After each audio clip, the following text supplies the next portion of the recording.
Hello and welcome to Network. My name is Sphumelele Zondi with your technology and social media news. Remember that if you want to be a part of this technology conversation, you can find us on SABC Network on Facebook, Twitter and Instagram. Use network at sabc.co.za on email. You can also use the hashtag SABC Network.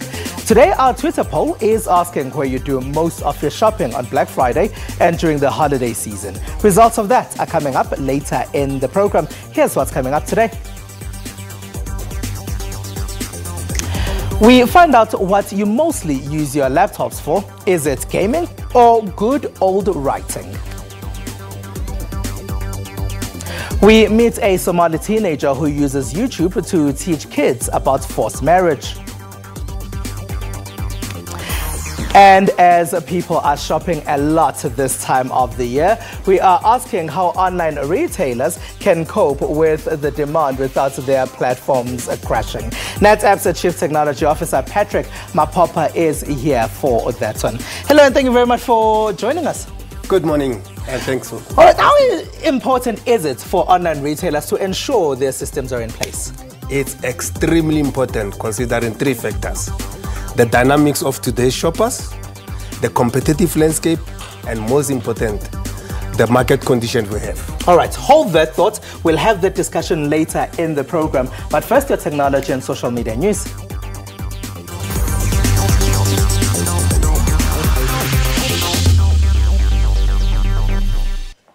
Discop Africa is an event that takes place over 3 days. Buyers in the media space get to showcase what they do and find out about the latest technology as well.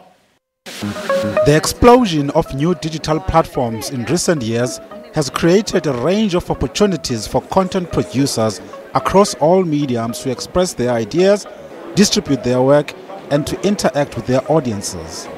We move the content, we make it happen on TV, so we're really a TV or a content signal transmission company. From point A to point B, we make it happen. That's exactly what we do. They create the content, we take it, we move it, and we make sure that it gets on the TV screen at home with the viewers. That's exactly what we do, and we use different means of distribution, whether it's satellite or ground distribution means like fiber or IP networks. We do everything. Businesses know that a top-notch customer experience depends on their ability to effectively deliver online content, but accomplishing this is easier said than done. We have 800 hours of brand new content for African audiences that we are placing with our partners across Africa.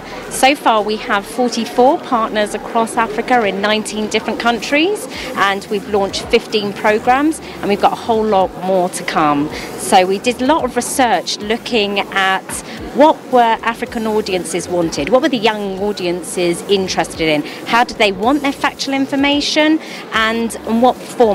In response to the needs of both buyers and sellers of content in Africa, Discop has launched a digital catalog so trade in content can take place online. Of anything that you can watch on TV or watch on a movie screen. We have here companies that produce films, TV series, animation, documentaries, and they sell those properties to broadcasters, premium cable channels, mobile platforms, online platforms that then deliver this content to the consumer. The digital online platform also allows content producers to pitch and showcase their work. The pitching is actually fantastic because then you get a cash prize, and that cash prize goes towards the development or the production of your project. And currently the project I pitched, we're still in development, so we've developed a script, we have graphics, we have a few storyboards going, and now we're taking that, to meetings, to pitch, and to try and market it and get more funding for the production. Multi-platform content strategy is the kind of approach that builds the most complete picture. It's all about being where your audience is, and today they are everywhere. We all love laptops and use them for different reasons.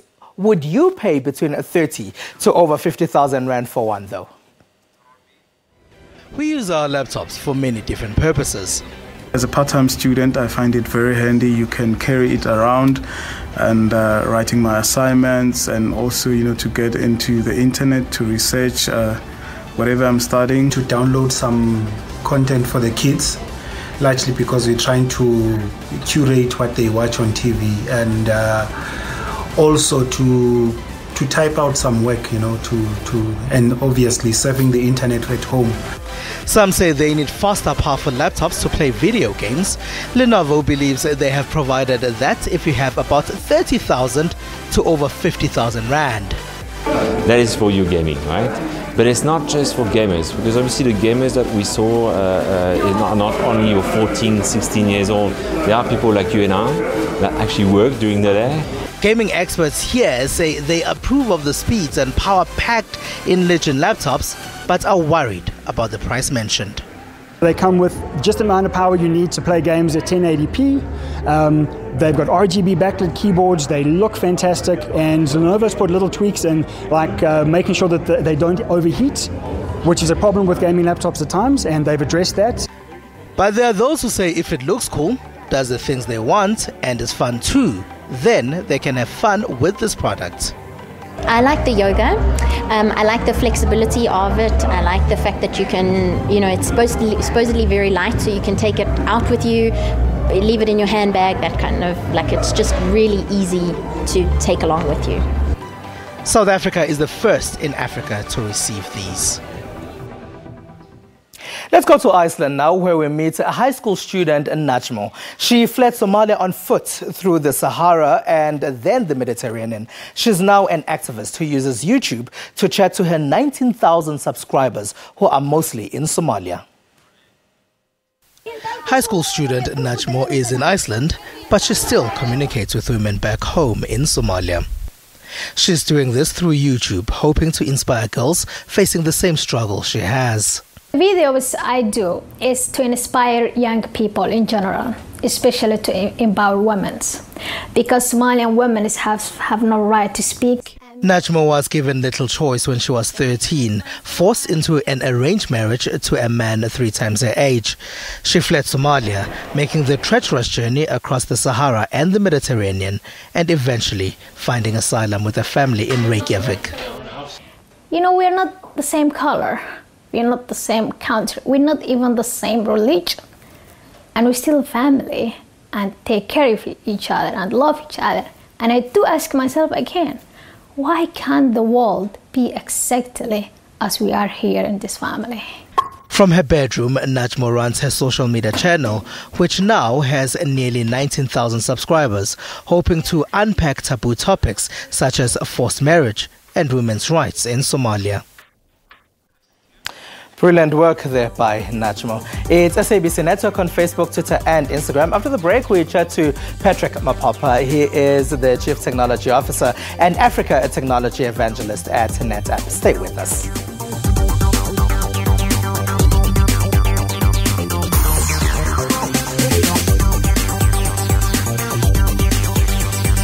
We pride ourselves on being impartial as well as independent. On the agenda, we basically break down the stories of the day. Give the viewer the assurance that we will cover every side of the story. Tear gas has now been also thrown at the protesters. We are peacefully marching and the police is stopping the people. They're hitting the people. We are spraying the people with pepper spray. These people are supposed to protect us, but they are against us. We are pushing them back by using the rubber bullets because we cannot allow them to block the roads and damage other people's property. Quite important to bring on board all sides and hear what everybody has to say about the story, especially being the public broadcaster. All in all, we basically take the news agenda of the day forward.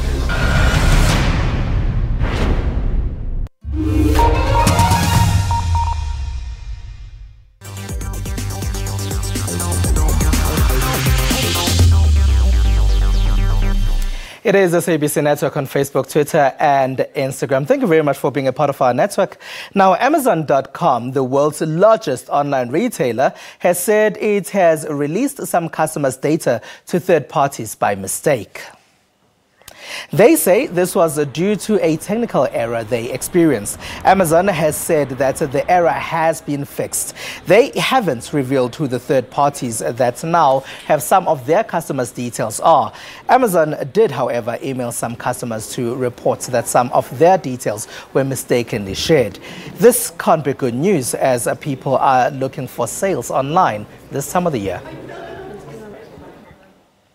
And this time of the year is the period people shop a lot. We've just had Black Friday, Cyber Monday is coming up, and there's also the holiday season. In the past, we've seen some online retailer systems crashing because they just couldn't keep up with the demand. The success of online retailers, or how any retailer does online, depends on how large volumes of data are processed. Joining me to discuss this is Patrick Mapopa. He is the Chief Technology Officer and Africa Technology Evangelist at NetApp. Hello, and thank you very much for joining me, Patrick. Thanks for hosting me. Right. Now, Patrick, how important is it to have an online retail segment if you run a store? It's very, very key. And you started by talking about the breach in security. And that's why NetApp plays a role as a data management company, where we need to help our retailers, where they need to manage what comes around when you have days like Black Sunday, and most important, then Mondays, where they need to really have online shoppers. Our dynamic shoppers today, they don't want to travel. They've got challenges, so they prefer to do it online. They can do competitive pricing.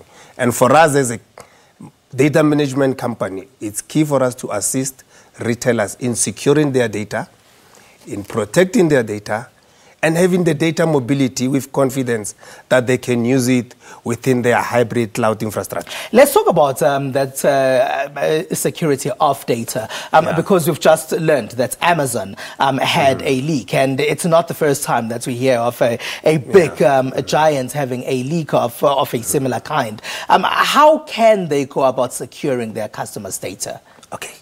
The most important key for retailers is to have what we call a data fabric framework that addresses things like security, how do I protect the data of our customers, and that's key. That's the fundamental basics you need to have. Once you have a data fabric framework, it now gives you the ability to now adopt what we call hybrid cloud services, which allows now our sellers and our buyers to buy through the net. And that's key because once you have a fabric, it addresses which encryption services do I use on the net. And that's very key for them to have a data fabric framework that is key as a foundation. So you speak of a data fabric framework. Someone who runs a fashion store in, let's say, the Rosebank area of Johannesburg, for example, thinks of fabric of a different kind. They buy fabric to make clothes that they sell in the store, and the clothes they want to sell online. Break that down to that particular individual. In simple terms, we mean they need a strategy or saying, I need to sell my services in the cloud, online. How do I do that? I need some form of infrastructure. And you can't just buy infrastructure upfront. So why hybrid cloud is key is that you can use services of cloud providers, and at the same time you can keep minimum core of your infrastructure that address your day-to-day services. So when Black Friday comes, guess what happens? There's all these promotions, and the community wants to spend. So the volume of data goes high. And that's where the resellers and the online stores, they need to say, okay, how can I capture this data securely? What is the alternative? Have a data management strategy, how I will save this data, how I will protect it, and most important for them, how they will mine it and analyze it without any security breach. What do you think goes wrong when online retailers can't respond fast enough when their systems crash? The challenge is they are not innovating quick enough. If you look today, one of our core services is what we call cloud-enabled flash technology. It gives you the performance you require to be able to capture any data that comes. As data grows, you need to have that ability to address the performance. So most of them take their traditional infrastructure and assume comes festive seasons, come Black Friday, it will be able to handle it. That's why we've been saying to them, have a hybrid cloud infrastructure that allows you to spin off infrastructure services in the cloud much quicker and faster, so you can meet the demands of our shoppers today. So for this hybrid cloud infrastructure, where do I start? Who do I talk to? Where do I go? Remember that the business that we're talking about is a fashion retailer in Rosebank, and who knows nothing about these technologies. That's very good. So today is very easy. We've got the web. So the first place to start, obviously, is to say, who are the cloud service providers? You've mentioned Amazon when we started. Amazon provides Amazon Web Services. It's one of the hyperscalers that NetApp integrates very well with, where we provide services that allows our retailers, like the one you've just mentioned, to adopt things small and grow, and very easy, cost-effectively, using what we call like pay-as-you-go model, pay-as-you-use subscription model. They don't have to invest in technology upfront. They go to an hyperscaler, they consume and pay for what they consume. And that's where we play a role to allow them to manage their data that sits in somebody's infrastructure. What exactly do you do as NetApp, and what else do you do as NetApp? So our core focus is to assist customers, including retailers, in building their data fabric strategy. Once they've built that, we show them there are services they need to adopt today. One is cloud data services. Two is hybrid cloud infrastructure, meaning they can have their own data center where they keep their own data, which is important according to compliance, and they can also have the ability to use analytics for artificial intelligence, machine language, not using their own, use somebody else's infrastructure like Amazon, Microsoft Azure. So those are the services we provide. And lastly, the performance is key. We talk about all-flash performance, the ability to do it quicker and meet customer demands. All right, Patrick Mapapa, thank you very much for joining us. Thanks for hosting me. Patrick Mapapa there is the Chief Technology Officer at NetApp. This week, we also caught up with Drive hitmaker DJ Black Coffee. He told us what his favorite technology is.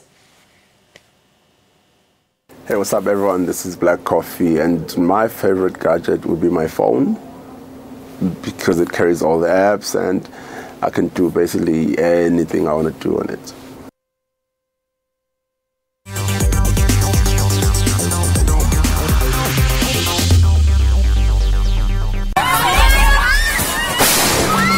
Buildings, submerged homes and devastated families. Biggest earthquake in here. Their homes and buildings moved like boats. Big shake, and I ran as fast as I can. These are the satellite images depicting the area before the disaster. The ground is like a wave. I've never seen anything like this in my life. It is unbelievable. You can actually smell the stench of dead bodies around. The National Hurricane Center said earlier on Tuesday that Michael was a Category 1 storm with sustained winds of up to 150 kilometers per hour. Residents were implored to get out of harm's way ahead of life-threatening waves, winds and rains.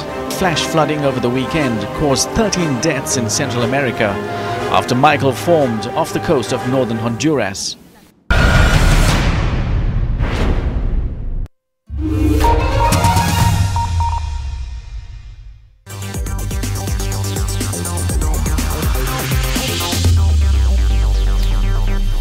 SABC Network across all social media platforms. Now, a new technology by Siemens captures a football fan's acoustic passion during the game, and Uber partners with Suzuki to expand its services in African cities. These are some of the stories that made tech headlines in the rest of the world.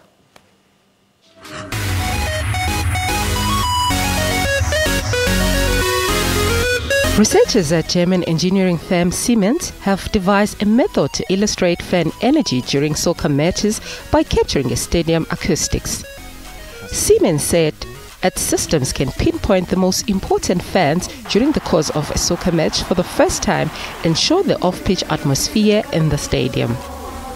The acoustic camera is a measurement device to localize sound sources. So basically what we did, before the game, we went to the Allianz Arena and did a 3D scan of the whole arena. And then during the game, we located the acoustic camera in a central location in the arena to be able to measure the sound during the whole game.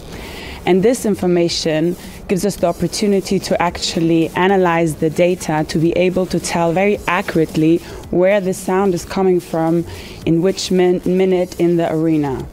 And with this information, we created really engaging 3D visualizations of the fan energy. Data produced is mapped onto a 3D model, allowing people to see an online visual interpretation of the relationship between the fan reaction and on-pitch performance. Fan energy is calculated by determining the average stadium volume per second. The really unique thing about this project is that for the first time we're actually measuring the energy of the fans. What you see in today's digitalized world is that you measure every aspect of, how a game is being played on the field, on the pitch. What is the ball possession like? How many percentage of tackles do players win, etc. You measure all of that. But football is about so much more than what is happening only on the pitch. If you take a look at what football is really about, it's the atmosphere, it's the fans, it's the passion. And for the first time ever, we're capturing that data. Siemens also added that data report of football have always been around, but this is the first time they're actually talking about the fan story, proving their importance and what potential influence they have on the game's results. Now we move to Kenya. Auto companies are teaming up with fast-growing ride-hailing company Uber Technologies, aiming to transform a threat to their business into a growth opportunity. They offer discounts or financing deals for drivers in the hope they will pick their cars. I think the combination of technologies important. From Suzuki, affordable, fuel-efficient, durable cars, and the Uber technology enables to unite people. People own cars, and some people require the transportation. And the Uber's technology is great to unite those seats and needs. While apps like Uber could be seen as a threat to conventional car makers, this partnership also includes South Africa's Stanbic Bank, which helps Uber drivers buy cars. The loans are then repaid through the money the driver earns. The Suzuki deal will soon be offered in Tanzania and Uganda. The Japanese car maker has planned to adopt the same strategy in other African markets.